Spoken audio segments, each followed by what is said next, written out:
சீர்காழி சட்டநாதர் சுவாமி கோவிலில் பிரம்மோற்சவத்தின் 8ஆம் திருநாளான தேரோட்டம் நடைபெற்றது. திரளான பக்தர்கள் படம் பிடித்து தேரை இழுத்து வருகின்றனர்.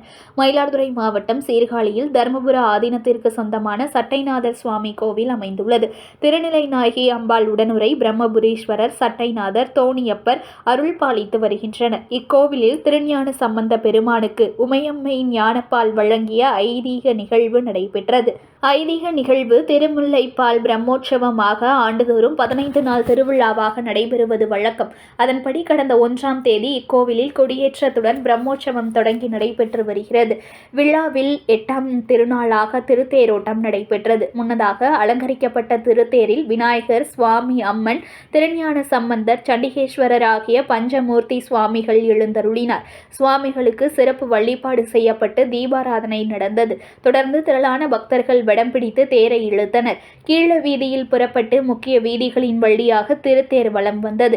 வள்ளியெங்கும் பக்தர்கள் சுவாமிகளுக்கு அர்ச்சனை செய்து வழிபாடு மேற்கொண்டனர். இதில் சீர்காழி மற்றும் சுற்று வட்டார பகுதிகளைச் சேர்ந்த திரளான பக்தர்கள் திருத்தேரினை வடம் பிடித்து இழுத்து தரிசனம் செய்தனர்.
செய்திகளை உடனுக்குடன் தெரிந்து கொள்ள லைக் பண்ணுங்க, ஷேர் பண்ணுங்க, சப்ஸ்கிரைப் பண்ணுங்க, மறக்காம கமெண்ட் பண்ணுங்க.